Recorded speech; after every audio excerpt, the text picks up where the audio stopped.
Identify the following transactions belonging to. अब आपको ये हमें ट्रांजेक्शन दी हुई, बस आपको भी ये बताना है कि ये कहाँ से है, ऑपरेटिंग, इन्वेस्टिंग या फाइनेंशियल एक्टिविटीज से। कैश सेल्स होती है, ऑपरेशंस का है। आप रेंट पे करते हो, ऑपरेशंस। इनकम टैक्स पे करते हो, जब तक आपको क्लियरली मेंशन ना हो कि ये फाइनेंशियल एक्टिविटी से रिलेटेड है तो ये आपके ऑपरेशंस का आएगा।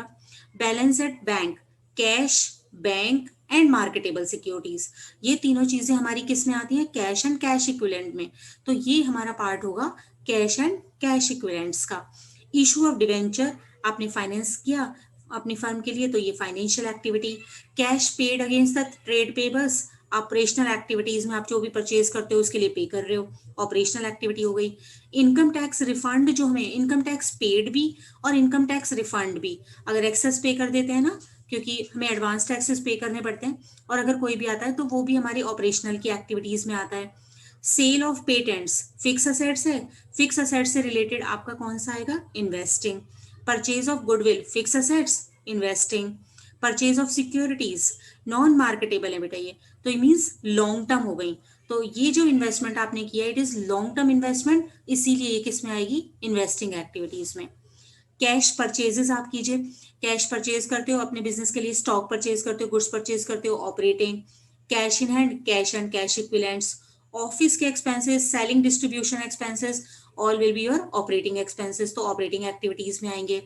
सेल ऑफ मशीन्स, मशीन्स जो होती हैं आपकी वो फिक्स असेट्स हैं, और फिक्स असेट्स का हम कहाँ पर करते हैं, आपके इन्वेस्टिंग में। डिविडेंड पे किया है, ये हमने अपने जो फाइनेंस कैपिटल हम जो लेते हैं उसके लिए पे, फाइनेंशियल एक्टिविटीज में। Purchase of machinery, fix assets है तो इन्वेस्टिंग एक्टिविटी में। Issue of share capital, finance हमने जुटाया है तो फाइनेंशियल इनफ्लो हो गया। परचेज ऑफ मार्केटेबल सिक्योरिटीज, अब देखो ये है मार्केटेबल मींस करंट हमारी सिक्योरिटीज, या फिर कभी भी हम इन्हें सेल कर सकते हैं, तो ये आएगा आपका कैश एंड कैश इक्विवेलेंट्स में। Short term deposit, short term है डिपॉजिट्स, अगर लॉन्ग टर्म डिपॉजिट्स होते तो लोन्स एंड एडवांसेस में आ जाता, फिर हम इन्हें इन्वेस्टिंग मानते। लेकिन शॉर्ट टर्म डिपॉजिट्स है तो they are equivalent to the bank balance, कि बैंक में आपने डिपॉजिट्स कराए हुए हैं, तो ये cash and cash equivalents. Cash received from the debtors, ये आपके सिंपली जो ऑपरेटिंग एक्टिविटीज के तहत आप उनको सेल करते हो गुड्स को और आपको वो कैश पेमेंट करते हैं, तो ये ऑपरेशनल एक्टिविटीज में आएगा। इसी तरीके से बेटा आपको ये दिए हुए हैं ताकि पहले आपको ये क्लियर हो जाए कि कौन सी वाली आइटम को आपको कौन से फाइनेंशियल एक्टिविटीज को बताना है कि जहां से हम अपने लिए फाइनेंस अवेलेबल कराते हैं। Brokerage paid for the above purchase, देखो इन्वेस्टिंग एक्टिविटीज के लिए जो भी हम एक्सपेंसेस करेंगे दे आर ऑल्सो इन्वेस्टिंग, तो ये भी हमारा फाइनेंशियल में नहीं आएगा। सेल ऑफ सिक्योरिटीज किया किसी दूसरी कंपनी की तो वो भी नहीं आएगा। Dividend and interest received on the securities, तो ये जो हमने इन्वेस्ट किया हुआ था उस पर चाहे हम रिसीव करते हैं उनको सेल करते हैं, ये सारी चीजें किस पर आएंगी, इन्वेस्टिंग एक्टिविटीज में आएंगी। डिविडेंड पेड टू शेयरहोल्डर्स, अपने शेयरहोल्डर्स को आपने डिविडेंड पे किया है जहां से, क्योंकि हम शेयर से फाइनेंस अपने लिए लेते हैं तो it will be included in the financial activities. उनको इंटरेस्ट पेड किया जो भी बोरोइंग्स हैं तो भी फाइनेंशियल आ जाएगा। लोन्स एंड एडवांसेस हमने दिए हैं मींस हमने कहीं पर इन्वेस्ट किया है तो ये इन्वेस्टिंग एक्टिविटीज में। And receipts of the loans and advances में, आपने कोई भी जैसे आप लोन्स एंड एडवांसेस देते हो आपको उसको वो वापस मिल गए तो वो भी आपको अपनी अपनी इन्वेस्टमेंट जो आपने की हुई थी वो वापस मिल गई, तो फाइनेंशियल में सिर्फ यहाँ पर आएगा dividend paid to shareholders and interest paid on borrowings, कि जो अपने बोरोड कैपिटल और ओन्ड कैपिटल लगाई थी उनके by virtue of those capital आपने जो भी अपने शेयरहोल्डर्स को या फिर जहां से भी बोरो किया हुआ है लैंडर्स को वहां पर उन्होंने आपने पे। Which of the following would result in the inflow and outflow of the cash and cash equivalents. देखो सेल ऑफ फिक्स असेट्स, अगर आप फिक्स असेट्स को सेल करते हो बुक वैल्यू 50,000 की है और लॉस पर किया 5,000 के लॉस पर किया, तो जब सेल करोगे तो कैश आएगा ना, हमें कंसीडर करना है किस चीज को, कैश को, तो आपके पास इनफ्लो होगा कितने रुपीज का, 45,000 का, क्योंकि 50 वाली बुक वैल्यू की जो आपने एसेट है उसको लॉस पर सेल कर दिया, तो एसेट तो चली गई, हमें उसको नहीं देखना है, आपको किस चीज को देखना है, कैश फ्लो को। तो जब आप सेल कर रहे हो तो आपके पास कैश आएगा, तो हम कहेंगे इस ट्रांजेक्शन में कैश का इनफ्लो होगा कितने रुपीस का, कितने कैश का, 45,000 रुपीज का। परचेज ऑफ स्टॉक, तो फॉर कैश वो ठीक है कि ये ऑपरेटिंग एक्टिविटीज में आएगा, तो अभी हमें देखना है कि वो बस कैश आएगा या जाएगा, इनफ्लो होगा या आउटफ्लो होगा। तो जब भी आप परचेज करोगे तो आउटफ्लो होगा, पैसे जाएंगे। परचेज ऑफ फिक्स असेट्स करोगे against the issue of shares. अब देखो यहाँ पर हम ये फिक्स अगर केवल यहाँ तक होता तो आउटफ्लो होता कैश का, लेकिन अब ये against of issue of shares कर रहे हो, तो एसेट आ रही है और शेयर इशू कर रहे हो, तो कैश पर कोई इफेक्ट नहीं पड़ रहा, तो कैश का इनफ्लो या आउटफ्लो नहीं होगा। Cash receive from debtors inflow, cash deposit into bank no, कोई भी इफेक्ट नहीं पड़ेगा, क्योंकि एक तरफ तो कैश कम हो जाएगा और बैंक बैलेंस बढ़ जाएगा, तो कैश और कैश इक्विवेलेंट सेम रहेंगे। तो ये जो ट्रांजेक्शन होते हैं, कैश को जमा कराना, कैश को निकालना फ्रॉम द बैंक, या फिर मार्केटेबल सिक्योरिटीज परचेज कर लेना, बैंक में डिपॉजिट्स करा देना, उनसे हमारा कोई भी कैश फ्लो नहीं होता। Issue of fully paid bonus shares. अब देखो बेटा, यहाँ पर बोनस शेयर हमारे क्या होते हैं कि बोनस शेयर हम डिविडेंड के बदले इशू करते हैं, ये तो आपको पता है, लेकिन डिविडेंड तो डिक्लेयर किया जाता है कैश में, लेकिन बोनस शेयर हम अपने रिजर्व्स में से उनको देते हैं, कि रिजर्व्स को कम कर देते हैं और उनको उनके बदले उनको इक्विटी शेयर्स दे देते हैं। तो एक तरफ तो रिजर्व्स पे इफेक्ट पड़ा, दूसरा इक्विटी शेयर्स, हमारी कैपिटल बढ़ गई जब हमने बोनस शेयर इशू करेंगे तो कैश पर कोई भी इफेक्ट यहाँ पर नहीं पड़ेगा, तो कोई कैश फ्लो नहीं होगा।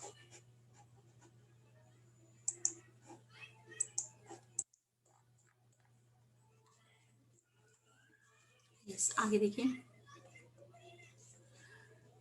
सेल ऑफ मार्केटेबल सिक्योरिटीज है, क्योंकि ये कैश इक्विवेलेंट है तो इससे कोई इफेक्ट नहीं होगा। Declaration of final dividend of ₹20। अभी केवल हमने डिक्लेरेशन किया है, और जब फाइनल डिविडेंड बेटा जो हम डिक्लेयर करते हैं ना, वो हम डिक्लेयर करते हैं इन द नेक्स्ट ईयर। ये हमारा जो प्रपोज्ड, एक बार देखो, आपका अकाउंटिंग ईयर स्टार्ट होता है 1 अप्रैल से लेकर 31 मार्च तक। 31 मार्च तक आपने काम किया, आपको प्रॉफिट का पता चलता है, उसके बाद हम फाइनेंशियल स्टेटमेंट्स तैयार करते हैं। तब हमारी ये as per the companies act आपको 6 मंथ्स के अंदर अंदर अपना एजीएम रखना होता है, एनुअल जनरल मीटिंग, उसमें आप अपने डिविडेंड को डिक्लेयर करते हो। मींस किसी भी ईयर का डिविडेंड जो डिक्लेयर किया जाता है वो हमेशा नेक्स्ट ईयर में किया जाता है।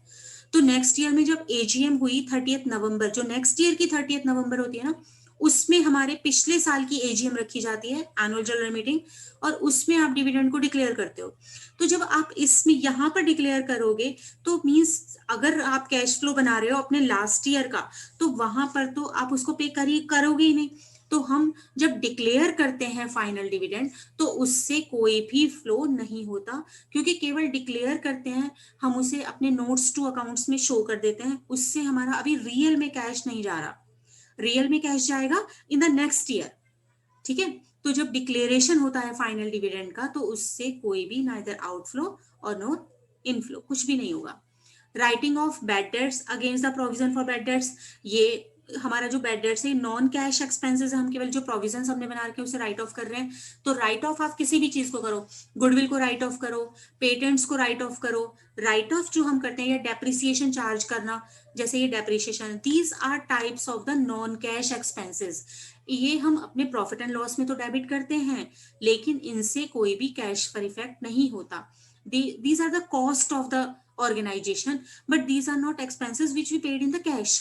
तो इन पर कैश में इफेक्ट, नॉन कैश एक्सपेंसेस हैं ये, इनमें कोई भी इफेक्ट नहीं पड़ेगा। इसके बाद है सेल ऑफ करंट इन्वेस्टमेंट। देखो, करंट इन्वेस्टमेंट अगर केवल होता है, ये वर्ड्स ना होकर आप सेल ऑफ इन्वेस्टमेंट करते, तो मींस आप अपनी इन्वेस्टमेंट जो आपने की हुई है, जो इन्वेस्टिंग एक्टिविटीज के अंतर्गत आपको कैश मिलता और इनफ्लो होता, लेकिन अभी आप कर रहे हो करंट इन्वेस्टमेंट को सेल। तो जब करंट इन्वेस्टमेंट को, मार्केटेबल सिक्योरिटीज को सेल करोगे तो कैश बढ़ जाएगा, तो कैश और कैश इक्विवेलेंट सेम रहेंगे, उनसे कोई भी फ्लो नहीं होगा। Increase in the bank overdraft, yes, increase in the bank overdraft जो हमारा होता है, वो हमें फाइनेंस बैंक जो है हमें ओवरड्राफ्ट फैसिलिटी प्रोवाइड करके फाइनेंस हमें प्रोवाइड करता है, तो अगर वो इंक्रीज हो रहा है तो हमारे पास इनफ्लो हो जाता है, इनफ्लो होगा कैश का। And decrease in the cash credit, इसी तरीके से जब हमें कैश में क्रेडिट मिलता है तो वो भी, अब वो कम हो रहा है तो हमारा कैश भी कम हो जाएगा, तो ये आउटफ्लो में आएगा।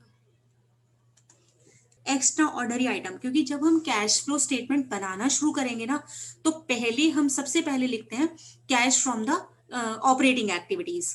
अब कैश फ्रॉम ऑपरेटिंग एक्टिविटीज, मतलब आप इनको 3 पार्ट्स ही मानो कि cash from operating activities, cash from investing और कैश फ्रॉम फाइनेंसिंग एक्टिविटीज। तो सबसे पहला जो होगा उसका एक फॉर्मेट है। सबसे पहले आपको लेना होता है profit before tax and extraordinary items. जब हम स्टार्ट करेंगे ना अपना क्वेश्चन, तो उसमें एक टर्म आएगी before tax and extraordinary item. अब ये एक्स्ट्रा ऑर्डिनरी आइटम्स कौन सी होती हैं बेटा? ये वो आइटम्स होती हैं, वो दोनों तरीके से हो सकती हैं। आइटम मतलब इनकम भी हो सकती है और एक्सपेंस भी हो सकते हैं। मतलब एक्स्ट्रा ऑर्डिनरी आपके कुछ इनकम्स भी होती हैं और कुछ एक्सपेंसेस भी होते हैं जो कि आपके रूटीन नेचर के नहीं है, जो कि आपको जैसे जो आप बिजनेस कर रहे हो उसमें ऐसी इवेंट से ये अराइज होते हैं कि transactions that are clearly distinct from the ordinary business activities. अगर आपको इनकम रिसीव हुई सेल आपने गुड्स की, तो दैट इज ऑर्डिनरी, क्योंकि आपने बिजनेस इसलिए स्टैब्लिश किया है कि किन्हीं किन्हीं गुड्स को सेल करोगे और उनसे आपको इनकम रिसीव होगी। इसी तरह लेकिन कुछ ऐसी इनकम, जैसे अगर मैं आपको बोलूं कि अगर आपका आपने इंश्योरेंस कराया हुआ था और ऑर्गेनाइजेशन में कोई भी मिस हैपनिंग हो जाती है, उसके बदले आपको क्लेम मिलता है, तो वो जो क्लेम मिला that is a extra ordinary income. कि वो हमारी इनकम हमारे, क्योंकि हमें मिला है इसलिए हम अपने प्रॉफिट एंड लॉस की क्रेडिट साइड पे, इनकम साइड पे उसे शो करेंगे, बट ये हमारी रूटीन इनकम नहीं है। या इसी तरीके से जो लॉस हुआ बिकॉज ऑफ फायर या कोई भी और आपका कोई भी इस तरीके से एक्स्ट्रा ऑर्डिनरी अगर कोई लॉस हो गया जिसको कि आपने प्रॉफिट एंड लॉस के डेबिट में शो किया है, जो कि रूटीन में हर ऑर्गेनाइजेशन के ऑफिस एडमिनिस्ट्रेशन में, सेलिंग डिस्ट्रीब्यूशन में या उसको जो ऑपरेटिंग एक्टिविटीज करता है वो उसमें नहीं होता, तो they are called extraordinary items. Items हैं दोनों तरीके के से हो सकते हैं, इनकम्स भी हो सकती हैं और एक्सपेंसेस भी हो सकते हैं। So they are not expected to recur frequently और रेगुलरली, कि मतलब वो आमतौर पर बिजनेस में होती नहीं है। ठीक है, उनके एग्जांपल्स भी हमें कुछ दिए हुए हैं। जैसे ऑपरेटिंग एक्टिविटीज में आप देखो तो compensation paid to employees under the VRS, voluntary retirement scheme होती है हमारी वीआरएस की, जिसमें एक आपने एज डिसाइड की हुई है कि आप इतनी एज तक, जैसे 58 एज का कोई भी पर्सन है तो उसको आप रिटायर करोगे। लेकिन कई बार ऑर्गेनाइजेशन ऐसी स्कीम्स निकालते हैं कि वो अगर कोई भी, अगर सपोज किसी की एज 45 या 50 है, वो भी अगर लेना चाहे रिटायरमेंट तो ले सकता है, उसके बदले कंपनी उनको कुछ ज्यादा कंपनसेट करती है। ठीक है, तो उसको बोलते हैं हम compensation to employees under the VRS scheme, voluntary retirement scheme, अपनी इच्छा से जब हम, तो इस तरीके से ऑपरेटिंग एक्टिविटीज में आता है। इन्वेस्टिंग एक्टिविटीज का एक्स्ट्रा ऑर्डिनरी आइटम कौन सा होता है? जैसे claims received against the damage of fix assets. Fix assets हमारा इन्वेस्टिंग एक्टिविटीज में आता है, उन्हीं के लॉस हुआ और आपको इन क्लेम रिसीव होता है, तो वो हमारा किस में आ जाएगा? इन्वेस्टिंग एक्टिविटीज में। इसी तरीके से फाइनेंसिंग में आप जो डिविडेंड डिक्लेयर करते हो वो नॉर्मल है, इंटरेस्ट पे करते हो वो भी नॉर्मल है, आप अपने प्रेफरेंस शेयर होल्डर्स को रिडीम करते हो या डिवेंचर्स को रिडीम करते हो वो भी नॉर्मल। लेकिन जब हम इक्विटी शेयर्स को बाय बैक करते हैं तो that is a extra ordinary item of the financing activity, क्योंकि ये रूटीन में जनरली सारी ऑर्गेनाइजेशंस नहीं करती हैं। ये कुछ स्पेशल कंडीशंस होती हैं कि जब हम अपने शेयर्स को बाय बैक कर सकते हैं, तो these are called extraordinary item. Yes बेटा, ये यहाँ पर हमारा ठीक है कि 3 तरह की एक्टिविटीज होती हैं, ऑपरेटिंग, इन्वेस्टिंग और फाइनेंसिंग। अब सबसे पहला अब स्टार्ट करते हैं हम cash flow from the operating activities. इसको आपको जो स्टेप वाइज करना है ना, वो हमारे 5 स्टेप्स होते हैं। 2 मेथड्स हैं हमारे अकाउंटिंग स्टैंडर्ड के according, direct and indirect. Direct method आपके सिलेबस में नहीं है इसलिए हम इसे डिस्कस भी नहीं करेंगे, हमें करना है सिर्फ इनडायरेक्ट मेथड से। इनडायरेक्ट मेथड में हम जो स्टार्टिंग करते हैं ना, वो हम करते हैं सबसे पहले डिटरमाइन, देखो आपको statement of profit and loss तो बना कर दिया होता है, हमेशा आपको क्वेश्चन में जब भी आएगा तो उसमें गिवन होगा। पहला आपको लिखना है determine the net profit before tax and extraordinary items. Generally जब हम अपना statement of profit and loss बनाते हैं तो उसमें अपनी, सपोज ये हमारा है profit and loss account, by gross profit आप यहाँ पर लेकर आए। ग्रॉस प्रॉफिट लेने के बाद यहाँ पर कोई भी इनकम होती है आपकी, चाहे वो एक्स्ट्रा ऑर्डिनरी इनकम हो, वो सब हम यहाँ पर इंक्लूड करते हैं इनकम साइड पे। इसी तरीके से एक्सपेंसेस भी, एक्सपेंसेस में हमारे cash expenses, non cash expenses, goodwill, जैसे कैश एक्सपेंसेस तो हो गया, आपने सैलरी वेजेस पे की या रेंट पे किया या टेलीफोन एक्सपेंसेस पे किया। नॉन कैश एक्सपेंसेस में आपके आते हैं कि आपने गुडविल राइट ऑफ की या आपने कोई ट्रांसफर टू रिजर्व्स किए, वो सब चीजें हम अपने प्रॉफिट, ट्रांसफर टू रिजर्व्स तो पीएनएल एप्रोप्रिएशन में बनेगा, वो यहाँ पर नहीं है। लेकिन अगर कोई भी डेप्रिसिएशन है वो हमारा हो गया non cash expense, patents right of किए तो वो भी यहाँ पर आ जाएगा, गुडविल राइट ऑफ की तो वो भी नॉन कैश एक्सपेंसेस में। उसके बाद और एक्स्ट्रा ऑर्डिनरी भी अगर कोई भी अगर आपको लॉस होता है तो वो भी हम यहाँ पर कंसिडर कर लेते हैं, और उसके बाद हम निकालते हैं to net profit transfer to the balance sheet. तो आपको जब क्वेश्चन स्टार्ट करना है ना, तो ये जो नेट प्रॉफिट है ये हमारा है आफ्टर कंसिडरिंग ऑल टैक्सेस, या फिर प्रोविजन फॉर टैक्सेस होता है तो वो भी हम अपने प्रॉफिट एंड लॉस में ही डेबिट कर लेते हैं, प्रोविजन फॉर टैक्सेस। तो मींस कि ये जो हमारा प्रॉफिट निकल कर आता है it is after the provision for taxes and all extra ordinary items. तो पहला स्टेप आपको करना है कि नेट प्रॉफिट निकालना है बिफोर टैक्स और एक्स्ट्रा ऑर्डिनरी आइटम। इसका मतलब कि इस वाले प्रॉफिट में ये प्रोविजन आप क्या कर दोगे, ऐड, तभी तो वो प्रॉफिट निकलेगा ना, बिफोर टैक्स। इसी और कोई भी अगर यहाँ पर एक्स्ट्रा ऑर्डिनरी आपके कोई एक्सपेंसेस हैं उनको भी वापस ऐड कर दोगे, ये भी ऐड कर दिए। एक्स्ट्रा ऑर्डिनरी आपकी इनकम है उसको हटा दोगे इस प्रॉफिट में से, तो वो आपका क्या निकल कर आ जाएगा, profit before taxes and extraordinary items. तो यहाँ पर स्टार्टिंग पॉइंट हम लेते हैं अपने statement of profit and loss के according, as per profit and loss account हमें जो प्रॉफिट्स दिया हुआ है पहले उससे स्टार्टिंग कीजिए, उसमें आप प्लस कीजिए प्रोविजन फॉर टैक्स, क्योंकि हमें चाहिए profit before tax and before extra ordinary items. Extra ordinary items में अगर कोई एक्सपेंसेस है तो ऐड कर दो, और कोई गेन है तो उसको माइनस कर दो, उसे हटा दो, हमें वो इनकम नहीं चाहिए। तो प्लस किया आपने प्रोविजन फॉर टैक्स और प्लस किए ऑल एक्स्ट्रा ऑर्डिनरी एक्सपेंसेस और माइनस किए ऑल एक्स्ट्रा ऑर्डिनरी इनकम्स। इसको ऐसे करेंगे तो हमारा ये आ जाएगा profit before tax and extraordinary items. अभी हम सारे पॉइंट्स जितने आपको यहाँ पर एक्स्ट्रा ऑर्डिनरी आइटम्स जो ऐड करने हैं उनमें आपका एक्स्ट्रा ऑर्डिनरी आइटम हो सकता है एक तो डिविडेंड, डिविडेंड, इंतरिम डिविडेंड और फाइनल डिविडेंड। देखो वो कौन कौन से होते हैं हमारा। डिविडेंड को अगर हम डिस्कस करें, डिविडेंड दो तरीके के होते हैं, एक तो इंतरिम डिविडेंड और दूसरा हमारा होता है फाइनल डिविडेंड। ठीक है, इंतरिम डिविडेंड जो होता है वो हम साल के बीच में ही पे करते हैं, और ये हमारा इसमें रूल है कि जब भी आप इंतरिम डिविडेंड को डिक्लेयर करोगे तो विद इन 7 डेज आप इसे पे कर दोगे। मींस अगर हम बात करते हैं 2021 की, तो अगर आपने इसी के बीच में कोई डिविडेंड, इंतरिम डिविडेंड डिक्लेयर किया तो उसी पे आप क्या कर दोगे, उसको पे कर दोगे। इसलिए ये वाला जो हमारा होता है इंतरिम डिविडेंड, ये हमारे प्रॉफिट एंड लॉस में डेबिट हो जाता है। तो प्रॉफिट एंड लॉस में डेबिट होता है इसीलिए हम इसे क्या कर देते हैं, वापस ऐड कर देते हैं।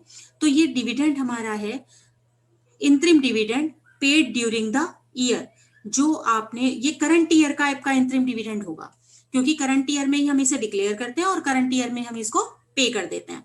तो हमेशा इंतरिम डिविडेंड जो भी आपका है ऑफ द करंट ईयर उसको आप ऐड करोगे। इसके बाद जब फाइनल जो हमारा डिविडेंड होता है, फाइनल डिविडेंड एक तो हम डिक्लेयर करते हैं फॉर द, अभी हमने इसको डिस्कस किया था कि फाइनल डिविडेंड हम, अगर हम 2021 की बात करेंगे तो इस ईयर के लिए हम डिविडेंड को पे करेंगे इन द 21-22, क्योंकि 31 मार्च को जब ये ईयर एंड होगा 21 में, तो जब ये हमारा फिनिश होगा उसके बाद नवंबर तक हमें टाइम होता है एजीएम रखने का, तब हम इनका डिविडेंड डिक्लेयर। लेकिन जो पिछला साल था, पिछला साल कौन सा है, 1920, उसकी एजीएम का भी तो डेट होगा इस 20 में, नवंबर 20 में इसकी एजीएम हुई होगी। तो प्रपोज्ड जो हमने किया होगा पिछले साल का वो हम कब पे करेंगे, इस साल में। तो इसलिए जो भी हमारा डिविडेंड होगा पेड ड्यूरिंग द ईयर, और ये हमेशा कौन से ईयर का होगा, लास्ट ईयर का। तो आपको दो चीजें ऐड करनी है, इंतरिम डिविडेंड तो करंट ईयर का, क्योंकि हमें इसे करंट ईयर में ही पे करना है, और final dividend of the last year, क्योंकि उस लास्ट ईयर आपको ट्रांसफर टू रिजर्व्स वापस ऐड कर देते हैं। Provision made during the year, उसको भी आपको, क्योंकि हमें प्रॉफिट बिफोर टैक्सेस चाहिए ना, यहाँ पर हमें प्रॉफिट्स चाहिए बिफोर टैक्सेस, तो जितना भी प्रोविजन आपने किया है उसको भी आप वापस ऐड कर दोगे। इसके अलावा भी अगर कोई भी एक्स्ट्रा ऑर्डिनरी एक्सपेंसेस आपके प्रॉफिट एंड लॉस में डेबिट हैं तो उनको आप वापस ऐड कर दोगे। और अब आती है इनकम की बात, तो इनकम में एक्स्ट्रा ऑर्डिनरी हमारा होता है रिफंड ऑफ इनकम टैक्स, कि जो हमें इनकम टैक्स से रिफंड मिलता है, कई बार हम एक्स्ट्रा इनकम टैक्स पे कर देते हैं, is the extract from the balance sheet of KBC limited. इसमें हमें इक्विटी एंड लाइबिलिटी दी हुई है, सरप्लस दिया हुआ है प्रॉफिट एंड स्टेटमेंट का 8 लाख एंड 5 लाख। देखो ये पिछले साल का है 18 का और ये 19 का, तो आपका प्रॉफिट का बैलेंस जितना बढ़ गया लास्ट ईयर तक, हमारे प्रॉफिट का जो बैलेंस था दैट वाज 5 लाख और इस साल 8 लाख हो गया।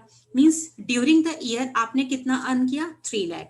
तो आपको पहले आप लिखोगे profit for the year, profit as per the statement of profit and loss account 3 lakh.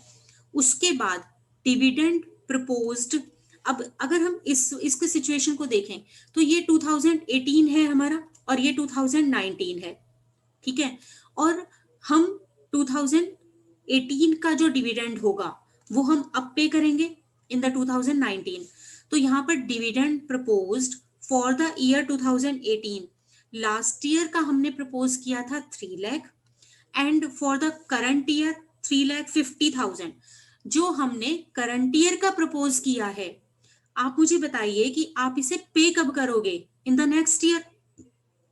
और जो हमारा पिछले साल का था 18 में जो हमने प्रपोज किया था कितने रुपीस, 3 लाख, एजीएम में उसको अब अप्रूव कर दिया गया होगा क्योंकि उसकी लास्ट ईयर की एजीएम हमारे करंट ईयर में होती है, तो यहां पर हमने इसको पे करेंगे। तो जब आप बनाओगे इसका,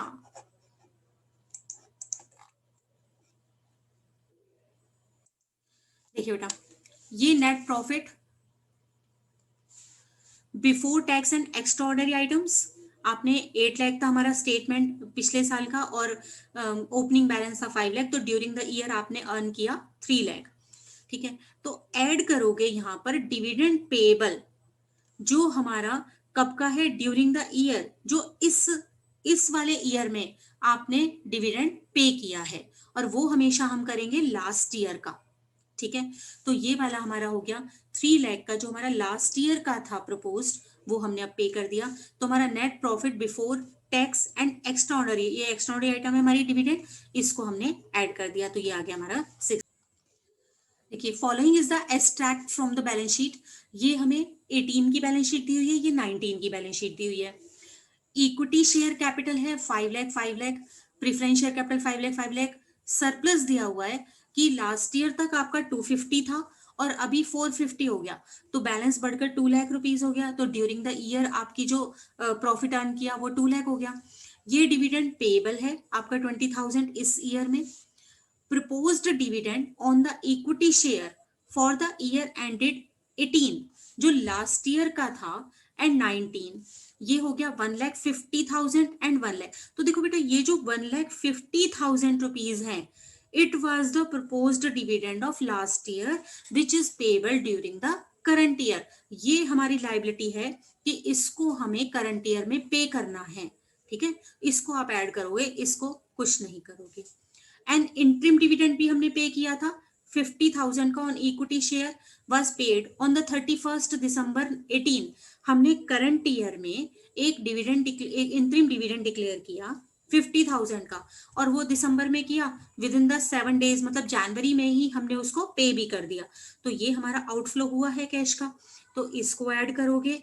ये हमारा जो final dividend of the last year है उसको वापस ऐड करोगे, because these are the cash expenses. अब देखो, हमने यहाँ पर आप लिखोगे सबसे पहले surplus of the year, balance in the statement of profit and loss account. Closing balance आपका 4,50,000 था, ओपनिंग बैलेंस 2,50,000, तो प्रॉफिट फॉर द ईयर हो गया आपका 2 लाख। उसमें आपको ऐड करने हैं, हमको निकालना है बिफोर टैक्स, टैक्स का इसमें कुछ दिया नहीं हुआ इस क्वेश्चन में, तो हमें दिखा, और एक्स्ट्रा ऑर्डिनरी आइटम्स को भी हमें एडजस्ट करना है। एक्स्ट्रा ऑर्डिनरी आइटम्स हमारा एक तो हो गया इंटरिम डिविडेंड, क्योंकि वो हमने पे किया है ड्यूरिंग द ईयर, तो और जब पे किया है तो अपने प्रॉफिट एंड लॉस अकाउंट में हमने इसे डेबिट किया होगा। प्रॉफिट एंड लॉस अकाउंट में डेबिट किया है, इसलिए हम यहाँ इसको वापस ऐड कर देंगे। इसी तरीके से यहाँ पर dividend payable during the year, proposed dividend of last year जो प्रपोज्ड था दैट वाज 1,50,000, उसको हमने वापस ऐड कर दिया। अब यहाँ पर एक्स्ट्रा जो इन्फॉर्मेशन दी हुई है उनसे ये तो चीजें तो हमने ले ली, लेकिन एक अंडरस्टूड, एक इम्प्लाइड और चीज है इसमें कि ये जो हमारे प्रेफरेंस शेयर होल्डर्स होते हैं ना बेटा, उनका डिविडेंड हम उसी ईयर में, क्योंकि यहाँ पर रेट हमेशा क्या होती है, ऑलरेडी मेंशन्ड होती है, तो इन पर ये हमें 10% पे करना ही करना है।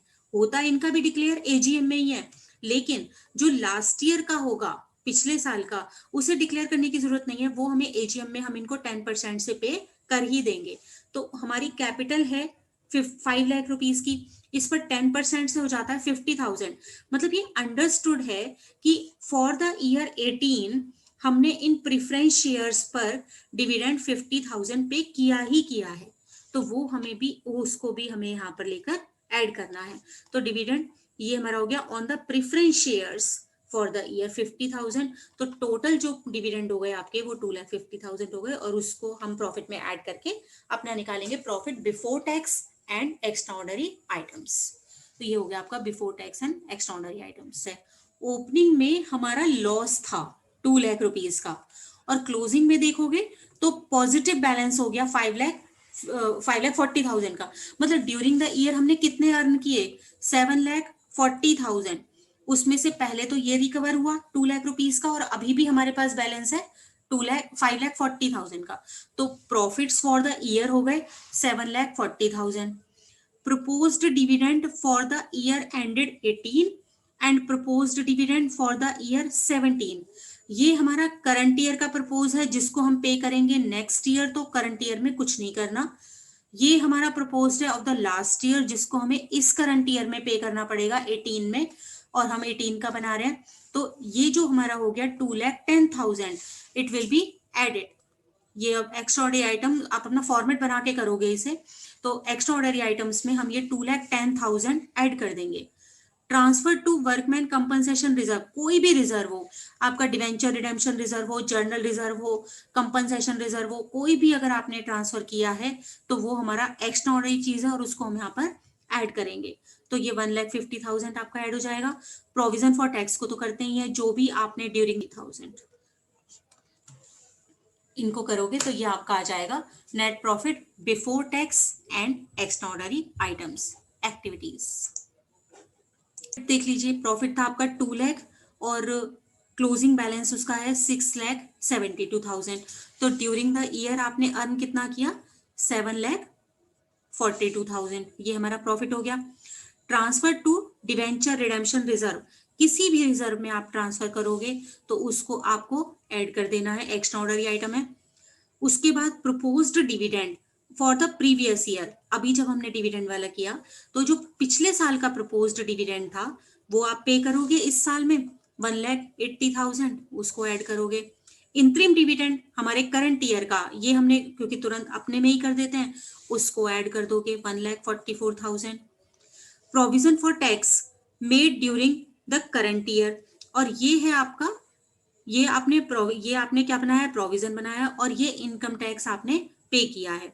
तो ये वाला जो है provision for the tax made during the current year, तो ये हम अभी पे करने वाला नहीं है। हम जब भी प्रोविजन बनाते हैं तो उसको प्रॉफिट एंड लॉस में अपना डेबिट करते हैं।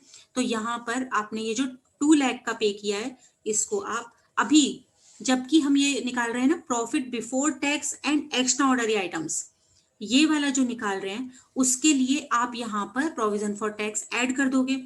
अभी आगे जब ये स्टेप हो जाएगा उसके बाद वर्किंग कैपिटल वाली हम एक स्टेप करेंगे, अभी वर्किंग एसेट्स और लाइबिलिटीज का इफेक्ट देखेंगे।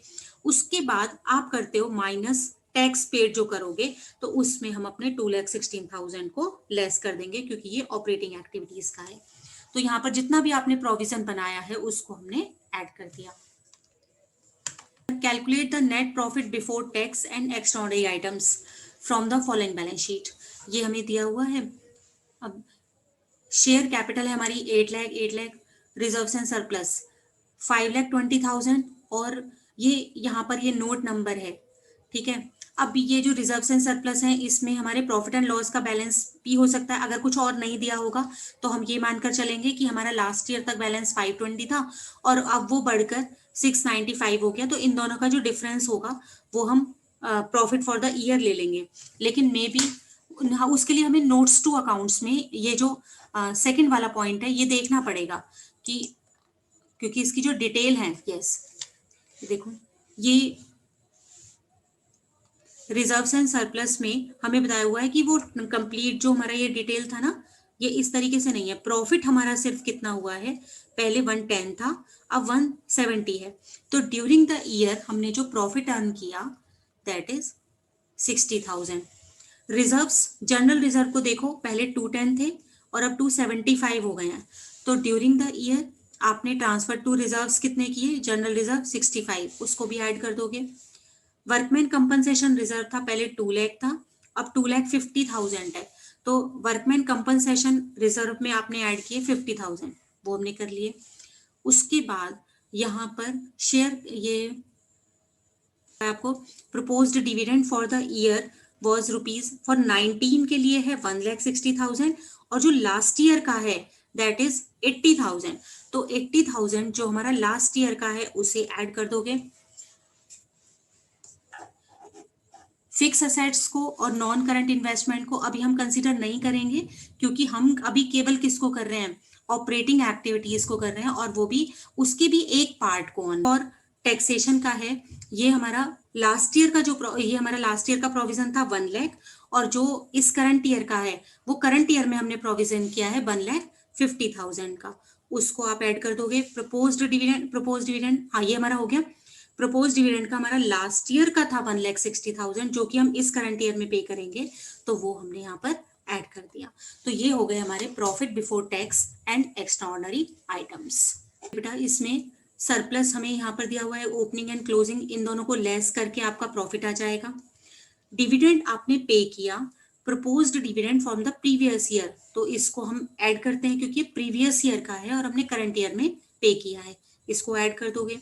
इंटरिम डिविडेंड जो हम ड्यूरिंग द ईयर हमने करंट ईयर का पे किया उसको ऐड कर दोगे। ट्रांसफर टू रिजर्व जितने भी होते हैं उनको ऐड कर दोगे। And provision for tax made during the year, इसको भी ऐड कर दोगे। रिफंड ऑफ टैक्स अभी हम माइनस करेंगे, लेकिन आगे स्टेप में जाकर करेंगे, यहाँ पर अभी हमें कुछ नहीं करना। एक्स्ट्रा ऑर्डिनरी आइटम में loss of inventory due to fire, ये हमारा ऐसा लॉस है जो कि एक्स्ट्रा ऑर्डिनरी है, तो इसको, इस लॉस का इफेक्ट हम खत्म करेंगे, इसको ऐड कर देंगे। और जितना भी इंश्योरेंस हमें क्लेम मिला है वो हमारी इनकम में शामिल होगा, but this income is not ordinary income, it is extra ordinary income है, तो इसलिए इस वाली इनकम को हम अपने इस प्रॉफिट में